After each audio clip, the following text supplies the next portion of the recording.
Ahora hablemos de los hemisferios cerebrales. Para su estudio, primero debemos de saber su conformación. Tiene una configuración externa, la cual va a tener tres superficies: una superficie dorsolateral, una superficie medial y una superficie basal. Superficie dorsolateral.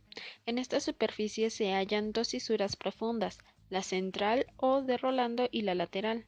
Hacia adelante de la fisura central queda el lóbulo frontal. Hacia atrás de ella y revisando la extremidad de la fisura lateral se halla el lóbulo parietal, y hacia abajo de la fisura lateral se encuentra el lóbulo temporal.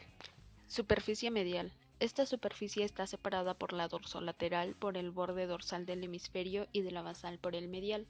Las comisuras interhemisféricas que unen los dos lados del cerebro son el cuerpo calloso, comisura anterior, comisura hipocámpica y comisura posterior. Superficie basal. Delante del mesencéfalo se encuentra la parte basal del hipotálamo. Por delante de este se encuentra el quiasma óptico. Hacia adelante del quiasma, en la línea media, se encuentra la fisura interhemisférica separando a este nivel los lóbulos frontales. Configuración interna. Para poder hablar de la configuración interna es necesario hacer dos cortes, un corte frontal y un corte horizontal. Corte frontal. En la línea media hacia la parte central del corte se halla la cavidad del tercer ventrículo, limitados hacia los lados por las caras mediales de los tálamos.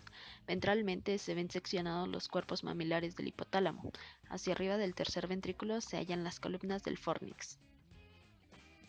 Corte horizontal. En la parte central del corte se hallan los tálamos, que en esta sección tienen forma ovoide, y entre ellos se ve el tercer ventrículo. Organización y distribución de las áreas primarias y secundarias. Las sensaciones somestésicas son aquellas provenientes del cuerpo, tales como el tacto, presión, temperatura y dolor. Esta área ocupa casi la totalidad del lóbulo parietal. El área primaria puede distinguir los tipos específicos de sensaciones en regiones determinadas del cuerpo. El área secundaria sirve principalmente para interpretar las señales sensitivas. El área motora se halla delante del surco central y ocupa la mitad superior del lóbulo frontal. A su vez está dividida en tres segmentos: la corteza motora, la corteza premotora y el área de Broca, las cuales están relacionadas con el control muscular. El área visual ocupa la totalidad del lóbulo occipital.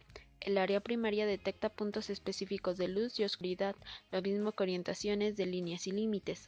Las áreas secundarias interpretan la información visual, por ejemplo, interpretan el significado del lenguaje escrito. El área olfatoria recibe la información sensorial inconsciente proveniente de la región olfatoria de la cavidad nasal. La información olfatoria consciente llega al hipocampo y al giro olfatorio lateral situados en el lóbulo temporal. El área para la audición se localiza en la mitad superior de los 2/3 anteriores del lóbulo temporal. En el área primaria se detectan los tonos específicos, sonoridad y otras cualidades del sonido. Las áreas secundarias es en donde se interpreta el significado de las palabras habladas. El área gustativa se encuentra en el lóbulo parietal, se extiende a lo largo de la pared de la cisura lateral hacia la ínsula y es adyacente a las regiones de la lengua de las áreas primarias sensitiva y motora. El área del habla se localiza en el lóbulo frontal izquierdo al pie de la tercera circunvolución, que corresponde al área de Brodmann, la cual nos da expresión y comprensión de las estructuras sintácticas. El área de la comprensión del lenguaje se localiza en el lóbulo temporal izquierdo en la primera circunvolución temporal posterior, la cual corresponde al área de Wernicke. Hemisferio dominante. Se dice que el hemisferio izquierdo es el dominante por su capacidad de análisis y control del lenguaje oral y escrito. Al derecho se le considera subdominante por ser más intuitivo, creativo y colaborador. No obstante, debemos recordar que ambos trabajan a la vez y se complementan. Ahora hablemos un poco del telencéfalo. El telencéfalo se divide en dos mitades, denominadas hemisferio derecho y hemisferio izquierdo, que están conectadas por el cuerpo calloso, unas de fibras nerviosas que les permite intercambiar información. El telencéfalo contiene la información que, esencialmente, nos convierte en lo que somos. Sustancia blanca cerebral. La sustancia blanca es aquella parte del sistema nervioso configurada principalmente por axones de neuronas, es decir, la parte de las neuronas encargada de transmitir la información procesada por el soma por el resto del sistema. La coloración blanquecina de esta sustancia se debe a la presencia de mielina.